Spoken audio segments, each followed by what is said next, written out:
Assalamualaikum warahmatullahi wabarakatuh. Nama saya Iqbal Akbar Munfaris dari kelas AK201 ingin mempresentasikan hasil review jurnal yang berjudul Dampak Pandemi COVID terhadap Pertumbuhan Ekonomi. Yang pertama adalah latar belakang. Coronavirus Disease 2019 atau yang disingkat dengan COVID-19 adalah penyakit baru yang disebabkan oleh virus dari keluarga coronavirus yaitu SARS-CoV-2 yang biasa disebut dengan juga virus corona. Kasus pertama penyakit ini disebabkan di kota Wuhan, China pada akhir Desember 2019. COVID-19 menyebar sangat cepat dan beberapa bulan ke beberapa negara termasuk di Indonesia.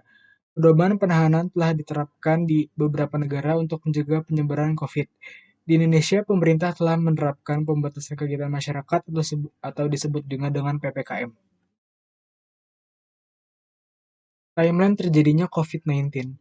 Pertama kali ditemukan di kota Wuhan, China pada Desember 2019, lalu berkembang ke beberapa negara termasuk di Indonesia, tepatnya di Depok pada Maret 2020.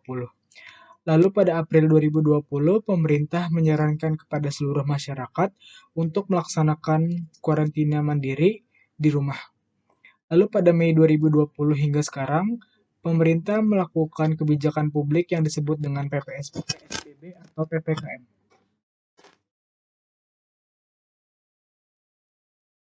Metode penelitian yang digunakan adalah penelitian deskriptif dan metode kuantitatif. Menurut Nazir, penelitian deskriptif adalah suatu metode untuk meneliti status kelompok orang, suatu objek, seperangkat kondisi, suatu sistem pemikiran ide, atau suatu golongan peristiwa dalam pemberian. Dan metode kuantitatif menurut Ghazali digambarkan sebagai metode penelitian mengikuti positivisme. Pengambilan sampel biasanya dilakukan dengan menghitung teknik pengambilan sampel yang sesuai.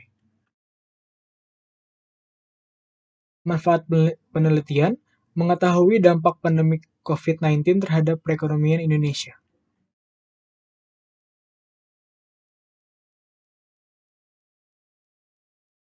Ada beberapa dampak COVID-19 terhadap perekonomian dunia dan Indonesia.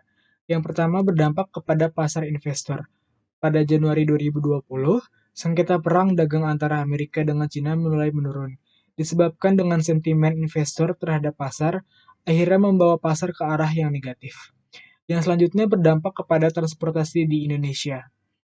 Penurunan pelanggan transportasi terjadi di sebagian besar wilayah semua moda transportasi termasuk udara, darat, dan laut.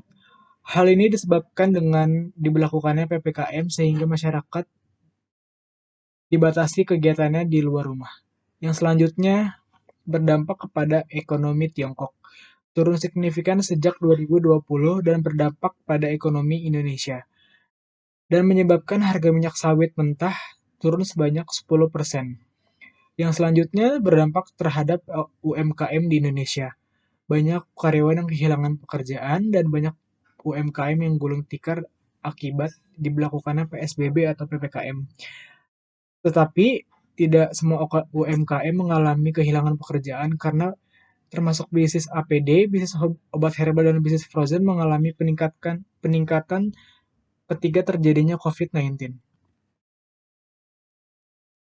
Penutup, menurut studi dan ulasan yang penulis lakukan dapat menyimpulkan bahwa akhir COVID-19 tidak bisa diperkirakan.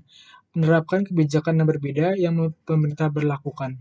Di sisi lain, lambatnya ekonomi global saat ini sangat berdampak terhadap pertumbuhan perekonomian Indonesia. Daftar pustaka didapat pada karyanya Junaidi dan Salistia pada tahun 2020 dengan berjudul Dampak Pandemi COVID terhadap Pertumbuhan Ekonomi Negara-negara Terdampak, Simposium Nasional Keuangan Negara. Yang selanjutnya karya Dian Eka Aprilia Ningsih pada tahun 2021 dengan judul Dampak Pandemi COVID-19 terhadap Laju Ekonomi Indonesia tahun 2020 dan Alternatif Solusinya.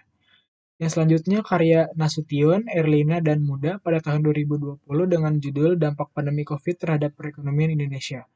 Yang terakhir karya Faizi, Wulandana, Alia, Lombu pada tahun 2022 dengan judul Dampak Pandemi COVID-19 terhadap UMKM di Indonesia.